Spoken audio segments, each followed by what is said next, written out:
You're listening to the Comic Crusaders Podcast. I am your host, Al Mega, CEO of Comic Crusaders and Undercover Capes. In this show, I'm sitting down with creators from all walks of life to talk about inspiration, process, the lessons they've learned, and a whole lot more.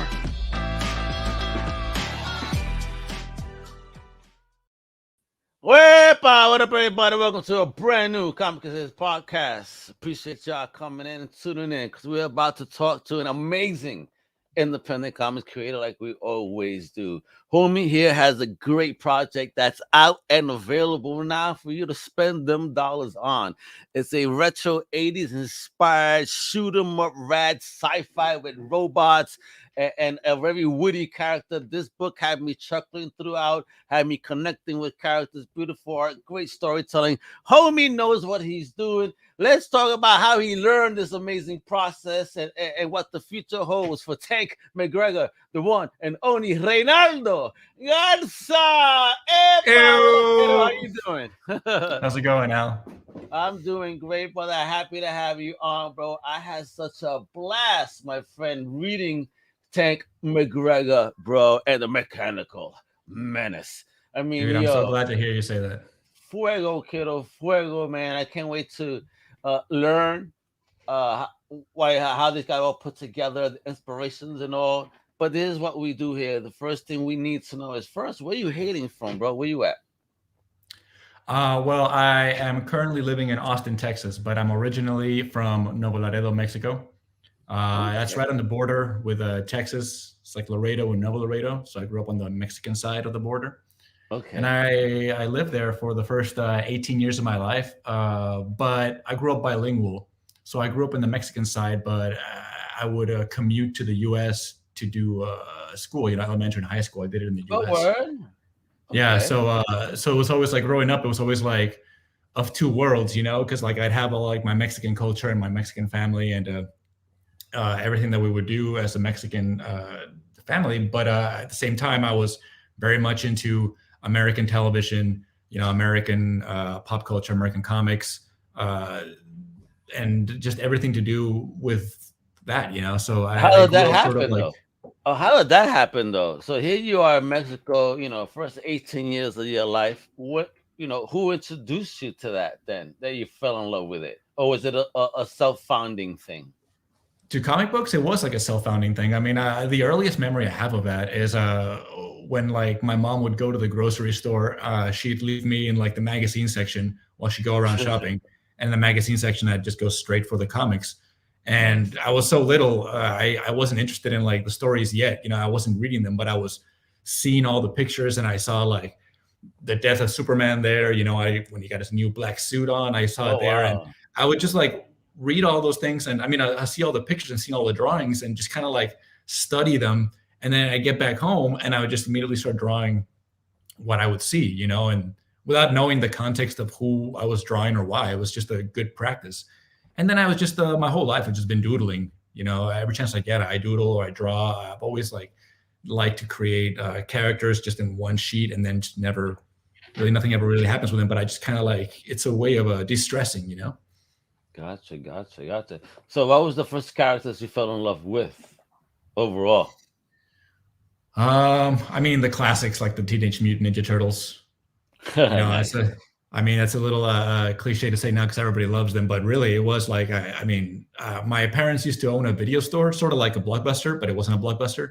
Oh man, the local mom and pop video store. You had that growing up, muchacho. Yeah, that's man. Awesome.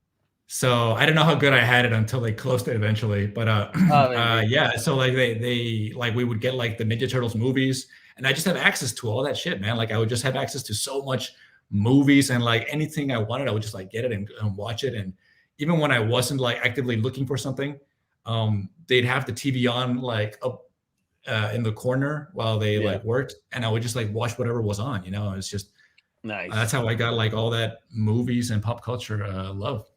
My gosh, what an injection! What an injection of pop culture, though. Yeah. To the point where I got really interested in filmmaking, actually. So, comic books didn't come until later because I was more interested in film and filmmaking, and I studied film production at UT. And I even I've made a couple of like short films, and I made a feature film at one Say point. word.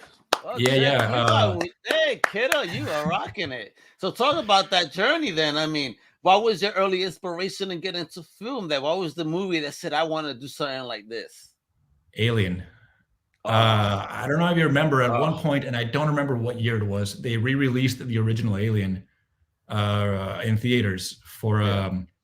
like the extended cut or something, and I went to go see it with my brother, and we had never seen it. Like we knew of Alien, but we had never seen it, and we saw that, and we got home and we were like, man, we have to make something like that, like something scary, and we just grabbed the video camera and started making movies, and it was like my family's reaction to seeing the movies I would make that gave me that like it was like hitting a drug. Like I became addicted to it, you know, like I want to see that reaction more. So I just started making movies and more claymation, animations, and all sorts of things, you know. Wow. And all Yeah. self-taught at that time, or did you start looking to get educated?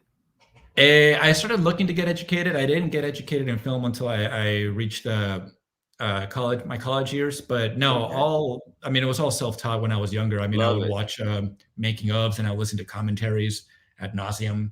I would buy books on like how to like the theory of film and Love it. stuff like that. Books on how Love to it. write scripts. You know, I've always just been enamored with all that stuff, the creative So side of what was your anything. first camera? It was called the Canon High 8. It was just a mini DV camera. There may have been one before that, but that's the one that I remember I started working on. It was my dad's camera, and Okay, so eventually Poppy put that in your hands. well, yeah, well, he bought it for himself. I don't know if he put it in my hands. I just took it, you know. Like, Poppy, I'm borrowing this. The next thing you know, Dad, whenever you want to use the camera, let me know. Yeah, exactly. Although, of course, then after that, it was like I became like the go-to guy to film any family event. You know, like birthdays, they'd like give me the camera. Oh, Got to the point where like I'm never in any like home videos because I'm always the one filming. bendito. You really part of this family, Reynaldo. Yeah. Bendito, brother. So, did you find your tribe early? You know, like in Mexico, since that's where you grew up initially. Were you able to find a group of kids that loved it too? Was it easy to find that? You know, was it that like available and freely available out there?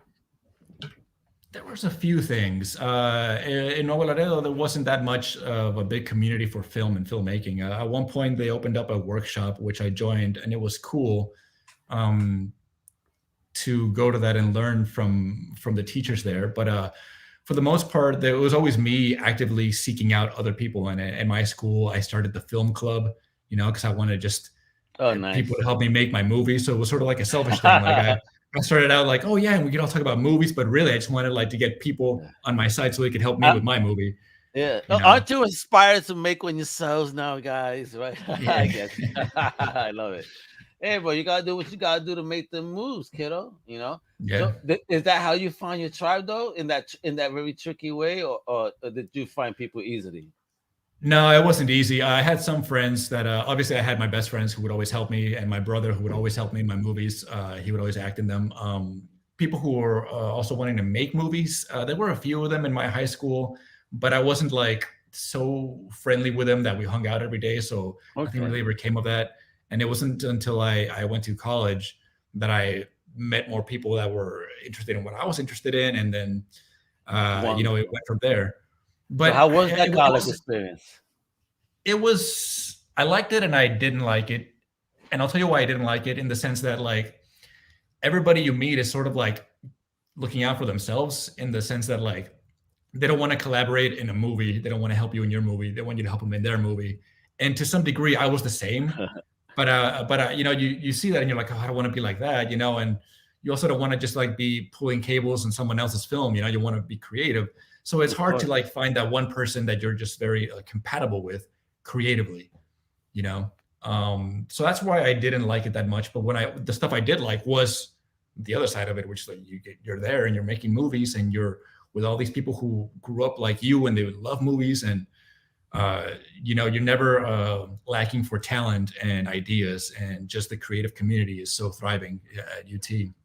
What type of equipment did you get your hands on then that you were excited to use? Oh man, well, I wasn't an undergrad. I wasn't a graduate student. So all the cool stuff went to the graduate students. The Really? undergrads, Damn. yeah, the undergrads, we got like whatever we could get our hands on, and like we had You to like got an rent out tiny iPhone. little cameras. Yeah, well, dude, there weren't even iPhones then. Like iPhone, we had the flip phones. Bendito, So bro. Right. yeah, Yeah, you yeah. got to So we text didn't by hitting the buttons, the number buttons. That's how we used to text. Bendito. exactly, man. I remember those days, but no, there wasn't that great of equipment, so I had to buy my own, which I was Okay. gonna do anyway. You know, So what was the first thing you bought? it was Canon HVX 200 Ooh. or the Did you do your 205. research? What you doing your Oh research when you yeah, bought that? Oh, nice. yeah, dude. I mean, like that camera back in its day, it was like $5,000. Oh, And wow. I worked for like when I was in school, I was working at as a camera guy at a local news station, just like earning that Oh, money of what? saving up for the camera. And when I finally got the camera, it's like the newer model was already out, and this one was already like antique. And it's like, oh well. And that's how I just Well, went hey, every single time. so long The as it camera came. works, kiddo. So long as it works, kiddo. You know what I mean? Fuck the new generation came out. Hopefully you got it at a bargain. Okay, you said you were a news cameraman. Now I gotta just ask the question before we proceed. What was the most interesting thing you ever, ran across as a news cameraman? Interesting or Interesting or bugged out or wild that just made you be like astonished. Anything that gave you an emotion that you were like, damn. there was a Miss Universe pageant that I had Hey, to go you film. So that filmed was that? I Oh, filmed what? that. But that wasn't it. No, at one point there was an escaped convict with a gun, and he was armed and dangerous, and he was firing, and it was like within the vicinity of the news station. And you're on the So, scene. and I'm in the news station, so they're like, "Hey, there's this guy," and they're saying that he's hiding out somewhere out here. They're like cops. You can hear the cops outside. So I grab the camera, and when I go behind the station, and there are cops everywhere on this like hill with like really tall grass, and the guy was hiding somewhere in the tall grass, and I'm like getting closer, trying to get the shot, and the cops are like shouting at me like, "Get back, get the fuck back," and I'm like, "I gotta get the shot," like if I really cared, you know. Bro, that is I a just wanted to brave be. man, folks. You hear this? That's reporting it. Thank you for your service, bro, because that's I insane. mean, like nothing happened. Like he might have not even been there. I might have just been distracting the cops. I let him get away. You distracted a bear or a raccoon or some shit, maybe. Yeah, Who knows? exactly. Yeah. All right. So, so what made you kind of then start getting into this creative sector? Did you get immediately into comics, from doing film, or did you do something else in between before getting into comics? I didn't do anything else. Film was always my main squeeze. But in between that, I rediscovered comics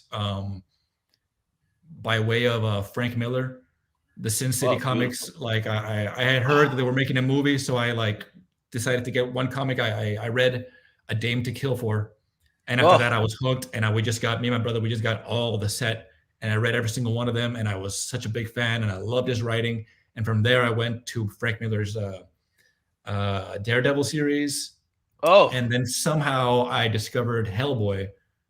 I guess because oh. Guillermo del Toro was making a movie, so Yes, Guillermo yes, del Toro yes. had made the movie already. So Yeah, I he didn't, I made had the never heard of it. movie, so you got inspired. Like, yo, why this Mexicano doing this too? That's mi gente. Let me Yeah, learn. exactly, I do the same thing, but precisely. anytime I see a Latino doing something, like, yo, really?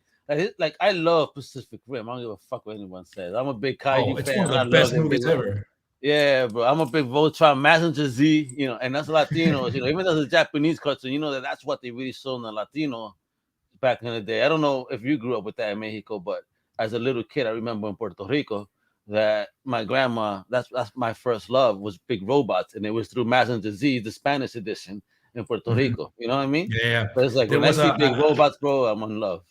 yeah, man. Because I think Mexico and Latin America in general, we would get all the like Japanese animes Yeah, the dubbed into anime. Spanish. Yeah, Yeah. exactly. So I We would got see it some things that before are, the states. Before yeah, we exactly. got it before the main state. So We've like, been put on. so I would watch Caballeros de Zodiaco and Supercampeones, and I never saw like Voltron, but like I saw like what was it called? It was called like D'Artagnan. It was just about giant robots and shit like that. Like I didn't know what I was watching, but I was I'm absorbing it, all of it. And it was a gorgeous thing to look at, though. You're like, oh my god, yeah, the battle scenes, everything. Yeah, Beautiful. yeah, totally, totally. Yeah, bro, I So love from it, man. there, That's me, gente, bro. I love it. So Mike What's that? so Mike Mignola, who did Hellboy, I started getting into him, and I started seeing his comics, and I just fell in love with his art so much. Like, and I think He's so different, is he? art-wise, He's very unique. yeah. Artistically, I think he's the one that most inspires my work, especially in Tank McGregor. But With I a also very love. different coloring though aspect to it. Oh yeah, I no, see it. mine's way I more see it. colorful. Oh yeah, that's the whole thing. Where Mike's is kind of dark, yours is very Yeah. bright. Well, I tried making it dark, and I tried using shadows like he did, but he's a master. I couldn't do that, and it was just looking dirty. So I decided no shadows. I'm gonna make it my own. But so I always loved that kind of stuff and all those comics. And after I graduated, I worked in a few film shoots, and I shot a few short films, and I made my feature film. And it was always fun, always a great time. But it started getting harder and harder to get people to believe in your projects, and to get people to like come in and work on your stuff. And it's getting harder and harder. Every time you write a script, it's like a year of writing it, and then like a year of production, and like something comes out, and then ultimately nothing came out of the movie. So it's like, I don't know if I want to do that again. And that's when I rediscovered again my love for like comics. I'm like, you know what? I'm just gonna take some of these scripts that I've written that I never thought I could make, and just start drawing and just start making them into sequential art. And that's how Tank McGregor eventually became a thing.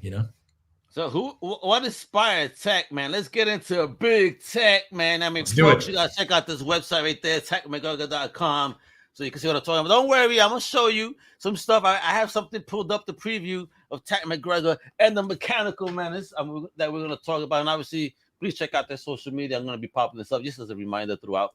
But bro, talk about the inspiration. Who is Tank? What inspired Tank? Okay, so the very earliest inspiration for Tank McGregor was the actual name, just Tank McGregor, and that was a buddy of mine. That was his gamer tag on Xbox. Oh, And, I yeah, love and it. he just called himself Tank McGregor. And I asked him like, where does that come from? Like, that's a cool name. Where did you get that from? And he's like, I don't know. It's just cool. I guess it's because his name's Frank. He thought Frank the Tank. And McGregor, he just thought McGregor sounded cool. It's And I'm not like, like all a right, twist on cool. MacGyver. Yeah, exactly. And I just kind of logged that in there. And like years later, I was wanting to make this character, this like science fiction thing. And I asked him like, hey man, could I use that name? Like, he said, is it cool with you? And he's like, yeah, I don't give a fuck. Probably thinking I was never going to do anything with it. so, Hey, he so said Tank yes, McGregor, too late, kiddo. yeah, exactly. And it also is born from the fact that like, it's so hard to come up with names when you're writing something. Like nothing sounds right. You like write a really cool character and you're like, and his name is Dave. No. Pablo. No. So it's like, I'd rather have names that are, Gumercindo. Hey, what the fuck? yeah, exactly. I'd rather have names that are not names. I love it when names are not names for people. A guy called Tank, sure, that fits. A guy named Almega, right? What the hell? Why not? Al Mega, hey man, that sounds like a Megazord. I could Oh, create a next. hey, that's what she said. Hey. So I want to add this to the street so people could see. This is the preview from the website, and I show off the website. But tell me, yo, explorations and color design and all that. Like, where this comes from, bro? Look at this. I love this color. And you did everything, right? You're kind of a one-man band on this mother. I did everything except the coloring. The coloring, I outsourced it to a friend of mine called Michael Woods. He did all the coloring for it. He did a great job. Michael Woods, yeah. Great job, kiddo. And if he had an Instagram, which I've told him to get an Instagram, I would share the Instagram with you. But listen, brother, Ray, this is my bane of the existence with certain people in my life that I just tell them, please get a certain platform so we can communicate better. And they just, hesitate until they do it. And then like, oh, why didn't I do this before? And then I feel like you're lucky that I live in Florida because I probably would have choked you in person. But I mean, there's no denying the guy is incredibly talented. I mean, like I drew the whole amazing, thing. Bro. Yeah, I drew the whole thing. And then I started looking at people like on Fiverr and just Instagram and just like seeing like who kind of gelled with the look I was going for, really? And also who was sort of within my budget. So, and I saw his work and I just called him and he's like, yeah, I'll do it. Okay, let me ask here. So, where did you actually find, him? What platform? I found him. I do not remember. Honestly, I No. want to say Fiverr, but it wasn't Fiverr. It was like one of those things where like I was just looking at art on like on ArtStation or something, and I saw him, and I went to his I website, love it. and I just called him straight up. Like but I don't. It Oh, was that's wonderful. this was like 2-3 years ago, man. Like I don't remember how I Oh, found him. wow. See, Yeah. but that's awesome because I always like to hear, like, where do you find people? Because there's a lot of creators that are always searching to, find collaborative partners in the journey. And I'm always Mhm. interested in where do they find people? I know Fiverr is a great resource, but I know that so many resources outside of that actually allow you to even barter. So, Yeah. but this Yeah. is great, Exactly. man. And talk So yeah, about, and this is the cover. I love This is it. the Yeah, cover for the comic book, and that came out much love it. later. So after I had already finished the whole book, at Yeah. one point I when it was getting to the point where I had to start getting like thinking about printing and thinking about like putting it online or whatever, I thought I got to make a cover. So Salute. I made this, and I told him, "Can you paint this?" And that's how that came out. And it's gorgeous. There you go. Story not Reynaldo Garza, Carlo Michael Woods. Edit it. I love it. But when I saw this page, I started dying. Edited by Brutally Honest Jerks. Please tell me, is this the name of the company or the group, or No. this is just you just saying? That's me saying the people who read it, like my friend Andre and my brother, and people who were just honest about like what they thought about it. I'm like, all right, Yo, bro, blunt honesty. I love it. that is the realest shit I have ever. Thank you, because That's a good name for a company, though. It is. Brutally Honest Jerks. Yo, bro, that is a great name for a company. And let me tell you, bro, once I saw this, I knew for a fact I was going to have a great time with this book.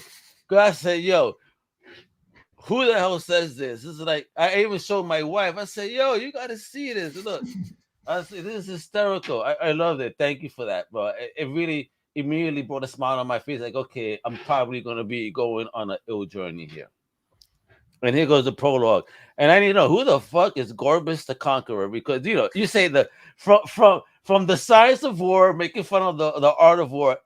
I looked out into the infinite sea of stars before me, and I suddenly couldn't remember if I had locked the front door when I left the house that morning. I love it. Ain't that true? That comes through the inspiration for those little blurbs. Every chapter beginning has a little blurb, like a little excerpt of this fake book, The Science of War by Gorbis the Conqueror. And that's just straight up from Dune. I don't know if you ever read Dune, but every chapter has like I haven't read Dune, but I know it. Yeah, okay, I know what you're talking about. Okay. Every chapter has like a little excerpt from like, the Book of Muad'Dib, and they say something, and I'm like, I want to do that, but I want to take the piss out of it completely. I want to make it nonsensical I love this and just shit. like one-up jokes. Where the hell did you get your humor from? Fantastic. And look at this.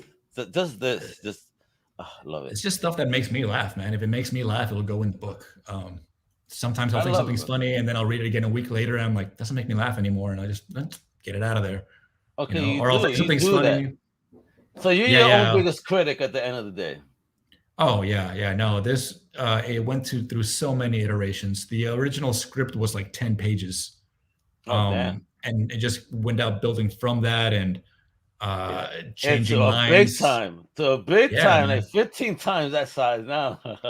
I mean, like I was changing lines and dialogue maybe like 3 days before actually sending it out to the printer. Like, say word, really? At one point, you just got to stop, right? You got to be like, all right, it's done, it's out. You put it onto the world, and that's what. Okay, so as a creator, what is it? What is it that makes you, be so impulsive like that? Like not trusting yourself. I mean, if people are telling you it looks great, what is it about it that you're still not satisfied? Even like 3 days before. I mean, you are like. You would stress me out if I was your publisher. Like, dude, we gotta get this done. What's wrong with you? Well, luckily, I was my own publisher at that point. Thank God. But now, man, it's just some things that like you read it again, and if while reading it you have that gut reaction of like, ooh, that's kind of cringy, or I don't know about that anymore. Like I just go with that and I follow that, and I'm like, okay, why doesn't it make me feel the way it made me feel when I first wrote it? Why isn't it funny anymore? What's not working with it? What would be better? And sometimes I'll call my friends and be like, hey, what's a better word for this? Or what's a better name for a race of people that does this or whatever, or what's a good insult for a robot, for someone to tell a robot, and they'll like give me different lines, and I'll just kind of like take what I like and disregard what I don't like. And look at this. I mean, what are the inspiration behind the planet creation and just this? I mean, again, another shit that made me chuckle. I'm seeing this shit on screen from a robot reevaluating life decisions. I'm like, oh damn, bro. Even robots are deep. In this universe, everyone's so deep. Apparently, either deep or in deep shit. Either or, right? Exactly. And I'm not even sure what that's supposed. Like in my head, that's like a pod, like a stasis pod that just carries like information, like data, like an AI. It's like a robot who doesn't really have arms or legs. He's just a screen. And just what the hell did they do to me? What did they do? Exactly. And look at this. And this also, again, pages that made me chuckle. The story of this little baby here, the ship designs, bro. All this is so fantastic. Your panel usage, and you even did the lettering and the placement of the lettering and all. That's all you too? Yeah. Damn, kiddo, bro. I mean, how did you learn how to, set up a comic? How was that journey like? It's trial and error, man. Like, just reading a lot of comics. I try to look up books on how to do comics, but I also wasn't really like absorbing any of it, and I don't want to make a comic like someone else. I want to like go in fresh, and not know what I could do or what I couldn't do, so that way I could just kind of like figure it out on my own. Placement of like words and stuff, that just kind of came naturally because it's like about where your eye goes. Yeah. And even when you're not thinking about it when you're reading an actual comic, but your eye goes exactly where it has to go. So when you write something, when I would write something and my eye would go to somewhere that it wasn't supposed to go yet, I'm like, all right, that word, that bubble shouldn't be there because my eye is naturally going this way. I got to like bring it up here. So the eye goes from left to right, top to bottom, and that's kind of trial and error, really, just figuring it out as I go along. Bro, and when did you do 2001? Okay, that's what I want to ask. See, 2001, predating that whole Rick and Morty shit. I mean like 2001, Space Odyssey. Oh, okay. But wait, when you did this, when you created this baby concept, I think it probably predated that whole Rick and Morty episode for sure. Yeah. With the giant baby. It had to. The process you're telling me. Yeah, but it only came out like last year, right? And you've been working on it before that. So I must have somebody went into your computer, bro. The baby's old school, yeah. Okay. Why the hell are there strawberries on an alien planet, bro?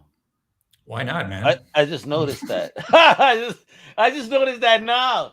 I read it. I gotta read it again. I love it. What the fuck are strawberries doing on this planet? It looks like a desert. It may look like a strawberry, but it's an alien fruit. It's some sort of crazy alien fruit that I'm not getting into.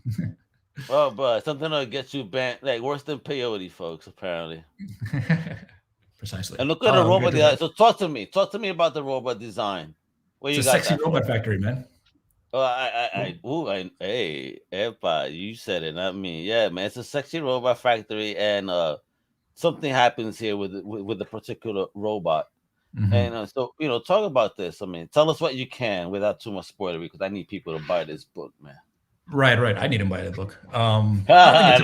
Strawberry likes 6 elements. I don't think it's a big spoiler to say that this is the slingshot of our story. This is what kicks off everything. This is the catalyst. We've been like seeing the entire universe, and we're slowly going closer and closer and zooming in on this one robot who is in a line of many sexy robots. And here you can see that it says, whoa, it's waking up, it's growing sentient. So something happened that turned it on. And now this robot are you a Blossom fan or something? Whoa. A what fan? Are you a Blossom fan or something? Or Joey Lawrence, whoa. Well, that was more of a Keanu Reeves, whoa. Keanu Reeves, not Joey Lawrence. Whoa, is a Keanu Reeves, whoa, folks. There you go. And look, chapter 1. And once again, we get some knowledge from Gorbis. I love reading these, bro, because these crack me up. They're so stupid, and I love them. Because the backwater planet of Gibberish is the only galactic society where you can say the people speak nothing but gibberish. You get it? It's so stupid. I love it. This is like a bad dad joke. An alien dad joke. I'm full of those, man. I'm not even a dad, and I have so many bad dad jokes. they crack me up, man. I'm telling you, bro. Your humor is right up my alley, bro. For real. I'm glad, And, man. I'm glad. and look at it. Look at this, bro. This is like the most ghetto space hotel ever. What's up? Yeah, What that's like side the of the red. galaxy is this? That's like you know, like how like towns have like red light districts, like La Zona. So I guess this would be like La Zona of this particular universe. It's just like a red light district of just debauchery and a bunch of. If you look closely, you can't really tell, but if you look really close into the drawing, those are all just ads for like sex shops and Yeah, man. I mean, strip clubs. there's a floating spaceship, or a space tower in space. Think of the Justice League tower, but worse off with a landing base, something that looks like a parachute, and full of ads. You know what this is? This is like Times Square space. Yeah, that's exactly what it is. I love it. Space And, time. and and look at the alien here, the most grimiest looking alien that I just looks like he has a face that only a mother would love, and one that I would never trust. Yeah. So who the what is this thing called Fisk? Fisk. Isn't just Fisk like a great word for like a drug? I mean, like I was Yeah, trying to come up with names for a drug, and Fisk sounded like a nice word for a space drug. yo, Like, it sounded like something that even the Kingpin endorsed. You know what I mean? Yo, here we go, Wilson son. Fisk. Yeah, Hey, yeah, maybe that's where yeah. its origin came It'll from. make you Wilson feel Fisk. like a boss. That's the Dude, I'm using pitch. that. I'm gonna use Yeah. that. There you go. And it'll make you feel like a boss. It'll You make you get feel it. like a You get boss. it. With that wink, so people know where it's coming from. Yeah, Hey, yeah. So I guess go the story behind it is ahead, that use it's it, a kiddo, drug. use it, folks. I He get said it. I gave him permission. It's his. excellent. You all heard it. Look So at obviously, it's a drug that just affects robots. I guess. I mean, you see all the Say, zero bro. ones. You are And the zeros. sick-minded, bro. What is going on here? Yo, thank you, Six Element. You beat me to it. Johnny He Five. he reminds so much. Oh, is this inspired by Johnny right here, bro? Like Johnny Five on that space crack or that ROB? I can see why it wasn't the original inspiration, but sure, yeah, Johnny Five. Yeah, like, sure, bro. Yeah, but I said, man, this looks great. I love it, but I mean, look at that, yo. Homie is like a robot that's bent. You got space drug dealers. You got Oh And yeah, there in goes comes our the hero. appearance. Oh, dude. How awesome does he look? And please tell me he's smoking a blunt, 'cause that's what it looks like. My God. Yeah, space blunt. Yeah, he looks very ecstasy, but at the same time, I also had the privilege because I got the opportunity to read the book, and I saw that there's some extra pages at the end. And he initially had a very different look than what we have here, right? He did. He had like circular goggles. He had like fur on his lapel. He had more like space age like robotic boots. He had a lot of different things that after a while they look cool. But then I was like, all right, man, I'm gonna have to draw this like 100,000 times, and it's gonna get hard. I'm gonna stop trying. So I gotta make it something that's a little more not easier to draw, but a little more simple.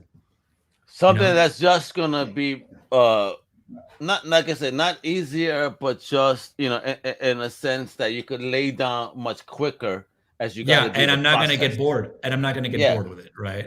Exactly. And Now you're also gonna put too much detail. Yeah, putting too much detail does get boring. Something you're like, God damn, this feels tedious. Yeah. You gotta have fun. Some of those panels are tedious, but no, yeah, exactly. And then you hear people saying that like to have an iconic character, they have to have an iconic silhouette. Like something you recognize when it's just a silhouette, like the Mickey Mouse and like the Darth Vader. Like, so it's like, I guess that visor could be like a cool silhouette, and it is. The lapel doing like this right here. I figure that's pretty iconic. So I left it at that. I love it, man. I love it. Great design, great character work, sick aliens, and look at these aliens, and just dude is raunchy. One is too fat to handle his own weight. The other is blind in 3 eyes, and the mask guy, he's just scared. He's hiding behind the mask. I love it. Yeah. He's already reading them and about to beat their ass. And even Six Element agrees. Great design on everything you got right here. Thank you. Look at this, yo. Look at this. Oh shit, man. He's much bigger than what you would think, right? The alien. Yeah, He man. didn't look that big. Tank's fearless. He fears no man or no alien. And I love it, bro. I mean, and where did this character come from, man? Because when I was 12, I probably looked like that. The ball character, again, it just came from what's the simplest thing, and the simplest thing is a circle. He was like, I just want to make something that's like easy, but like you see, like you can tell that he's got like fat and flab on him, so he's fun to draw. That guy, the purple guy, he was by far like one of the more complicated characters to draw, so I killed him. And that's why you got. I see that. Coño, pa'l carajo, bro. I don't want to deal with you no more. And look what Element says. Like RoboCop means Han Solo. Yeah, RoboCop definitely was a initial inspiration for Tank McGregor for sure. Han Solo is a big, is very flattering. Thank you. always shoot first, man. There you go, Reynaldo. You know what I mean? I'm trying to tell you, bro, you got some good stuff here, man, that people just got to pick up, which is available now. I mean, it's a gorgeous book. I mean, look at that. He said, "Oh, yo, gordito, bendito." You know what? Let me not show no more, man, because I need people to visit this amazing website that you have going on here. I mean, here we go. Like, what is this? It's the 80s, the raddest 80s action movie I ever saw. But in sequential art, basically how could get your hands on it? You go to the homepage and order this bad boy. I mean, you already saw a preview. Who made this? I love it. Nobody knows it was buried deep within the ancient. Bro, so we're in Texas. Was this found again? Austin, Texas. And where specifically did they find like some type of pyramid or something there related to this? Tell me. In the Round Rock area, Round Rock, Texas. I love it, bro. Sick-minded. Love the website too. And then you have a store. And here, folks, here's a store. I mean, you could order your copy, get it today. I mean, and there's also shops. Shout out to Tribe Comics and Games, for distributing the book. How easy? Yeah. Let's say, for example, so a retailer is digging the book. Is this the easiest place on the contact page to hit you up, or can they hit you up at any of the socials, like right here on Tank McGregor on Instagram and Facebook? Yeah, hit me up on Tank McGregor comic at Instagram. I'll that's the thing. I have always my phone on me, so that's the thing I'll most easily respond to. But if you oh yeah, the 80s synth music, man. I think I sent you the track. Because when I was making the Kickstarter for this, I made a trailer, and I'm like, this needs an awesome trailer musical soundtrack. So I asked my cousin, who goes by the name of Musical Guest. He's a very talented musician, to make me a track, and he made the most, like, the raddest piece of music for Tank McGregor. And that's his theme I have song. a piece of it. Hold on, I'm pulling it up right now. Thank you for the reminder. I'll play 30 seconds. Is that okay? 30 seconds? Okay. Yeah, that should be good. So let me do a screen share. I'm going to do 30 seconds of this bad boy. I'm going to share system audio. Here we go, folks. I think 30 seconds should be enough. Well, you tell me. You say, I'll stop it. All right. All right? Fair enough. All right. Oh. So Terminator. Yeah. How great is that? Yo, Reno, right? You tell me. Woo! This is so cool, bro. Tank thing. We're at 30 seconds. Is that enough? Stop it. Yeah, that's enough. I mean, I could listen to that all day. Yeah, you and me both. I'm gonna blast this and drive my wife crazy right after. There you go, Reno. Right there you go. You see, Reynaldo thought about this already, bro. And he's like, "Yeah, that shit is perfect right there. It is amazing. I love it." So talk about that, man. Were you involved in the production of that, or was that something that just came as a surprise to you? I was involved in the sense that I called up my cousin. Again, guys can find him at he goes by Musical Guest on Instagram. Musical Guest, shout out. And he I mean, he's a very talented musician. Every time I would make like a short film in college, I'd call him and be like, "Hey man, can you make me a track that Oh, sounds like word. this?" That's his And soundtrack, man. I love it. and we'd like collaborate. And then when this came up, when again it was for the Kickstarter campaign, I knew I wanted like an original piece that was like very 80s inspired. So I went to him and I asked him, I begged him, like, could you please make me something like this? Because I'm always like asking for stuff from him. So I'm starting to feel kind of bad. But and he's like, well, what do you need? And I just showed him like an example, a few examples of something. I just wanted it to be really 80s, really synth, you know? And he's like, I gotcha. And like a week later, he's like, here you go. And he just gave me that. And I'm like, this is perfect. Like I couldn't have asked for Amazing. a In better a track. week he did this? He did shit in a week? Dude, he works fast. Salute, bro. Musical guest, salute, homie. Wow. I mean, it sounds fantastic. Yeah, and I just thought Terminator with that answer. Like, oh my God, Tam McGregor's coming into the building, son. It's totally Okay, Terminator. let me ask you. So if you had an opportunity to turn this into something more than comics, whether it's an animated film or or like a live action movie, what would you prefer between the two? Can I have both? I mean, You could only have one in this world for now, right now, just to start with. Just to start with. You know, one will always inspire the other. I'm sure. Yeah. I'm gonna have to go with the the movie. one that you would like to begin with? The movie. Oh, movie. nice. So, who is Tank McGregor in your mind? If you had dead or alive, there was an ideal actor to play Tank. Who would it be? I think I'd have to go with, and I was just having this conversation with my brother and my wife. I love it. But and my wife made a really good point, so I'm gonna have to go with because I agree with her who she thinks it should be. Sam Rockwell. I feel like Sam Rockwell would be a really good. I mean, he'd be covered the entire time, but he's got that sort of that like swagger, man, and that like sort of he's not really an asshole, but he kind of carries himself like one. He's like a wise ass. Yeah. He's like a wisecracking wise ass, you know. So I think Sam Rockwell. So hey, if Sam Rockwell's listening, Sam, you heard, and if someone's listening that knows Sam, let Sam know what we're talking about here to check out this amazing book. Let me put it up again. Tell Sam to go right there, see what we're talking about. All right, it's gonna be nothing but fire, yo, for real. You know, and look at even 6 Elements says like, damn, yo, for real. I love it. So, now that you have this project out, right? What else are we getting? Are we going to get more Tank? I mean, what's the plan here with Tank?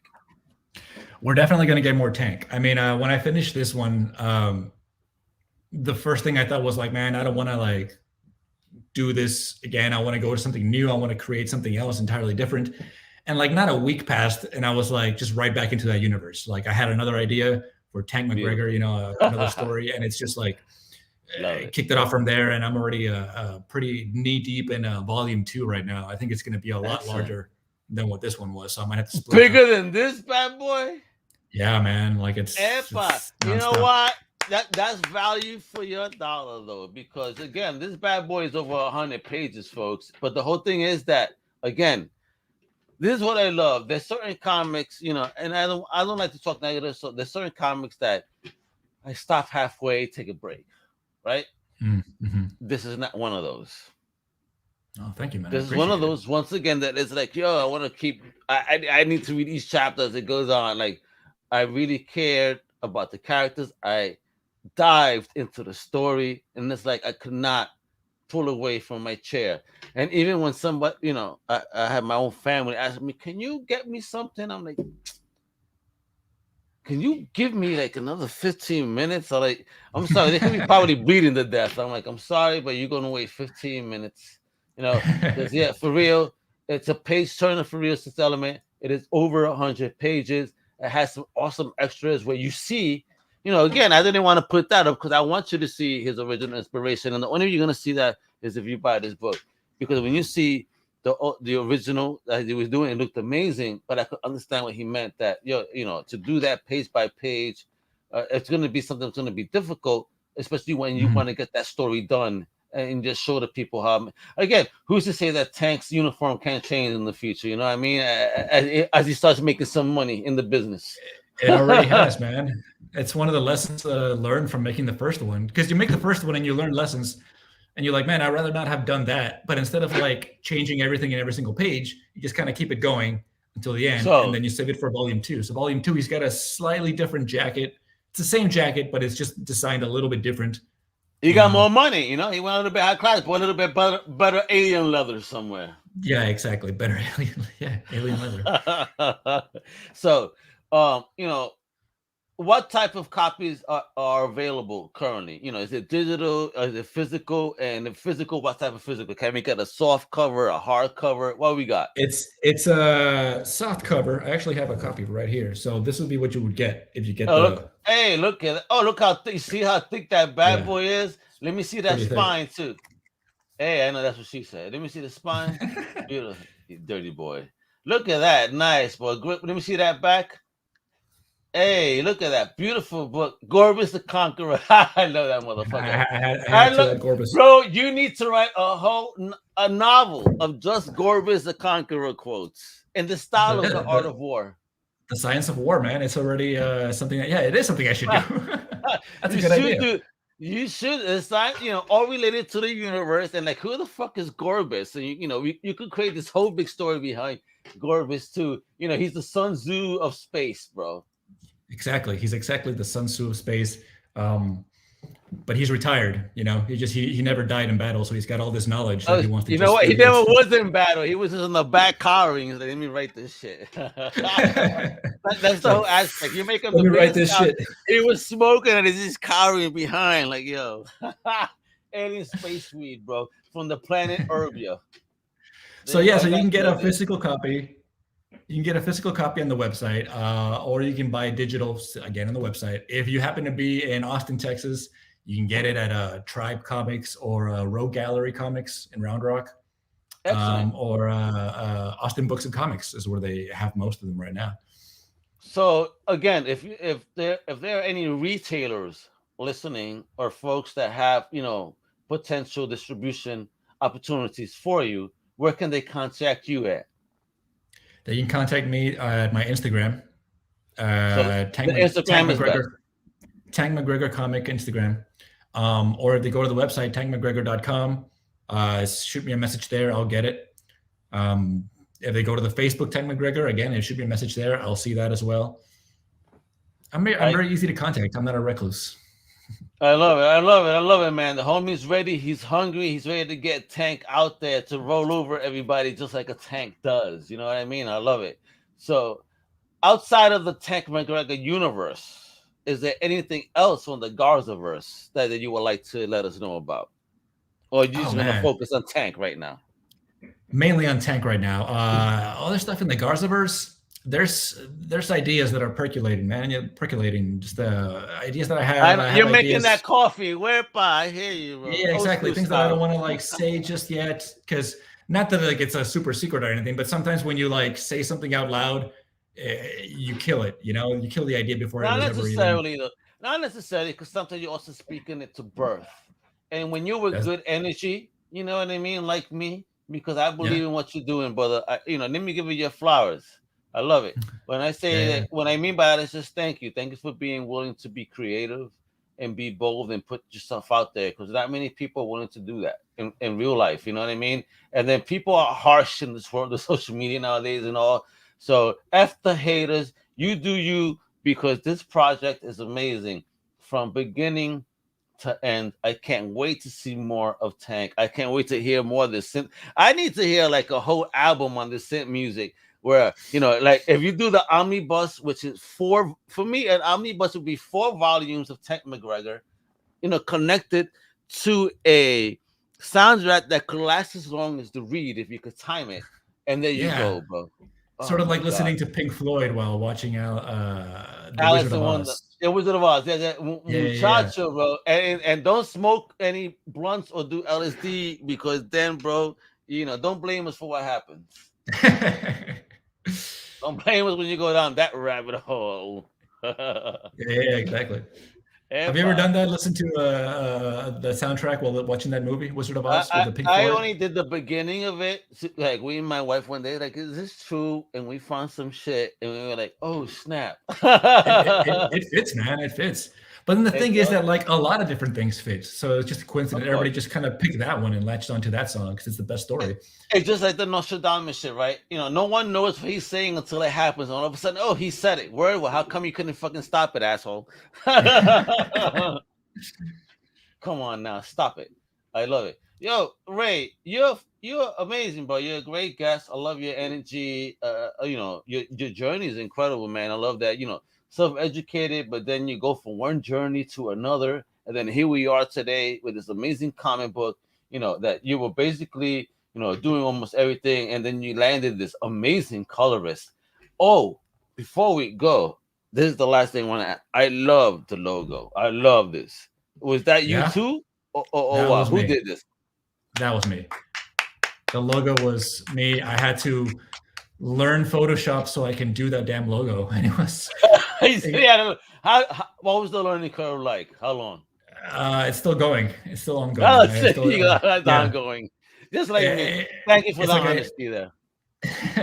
I mean, I knew what I wanted, and it was just a matter of like looking it up and seeing like how do you describe like I want like a metallic 80s low synth vibe and like something like that. Keep up with the right. Like how do I do this? And then like just learning Photoshop and going step by step, like doing this. And I think that logo right there is like the only one that exists in a file, because if I were to like look for it to be like so many different files like compiled together and it's all like hanging together by a string. I hear you, but please put that in your Google Drive, put that in the Dropbox, put that anywhere you can so that way you never lose it. I know, right? That's what I do. I got multiple places for my file just in case, bro.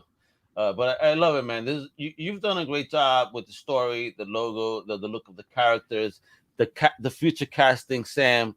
I mean, you know, talk to your agent. You have something here that's good. Right on. So if you're gonna do live action, will it be a full-length movie or will it break down into a series? It'd be a full-length movie with 2 and 3 on the way. So it'd have to be like a trilogy. The trilogy, right? Love it. But each one has to stand on its own, but still connect all throughout. Look, I think that'd be, and give him a good send-off at the end. I think that would be the ideal way to do it. Get it done, kiddo. I'm ready. I'm ready to spend my dollars. My wallet is outside of my pocket and ready to spend. So let's get it done. All right.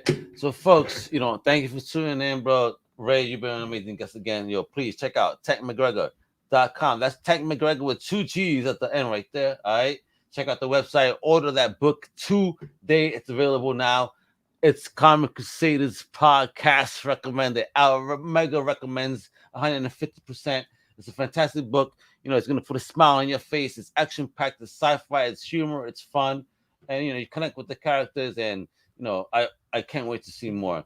And please, again, thank you, dude. Thanks for having me. I had a lot of fun.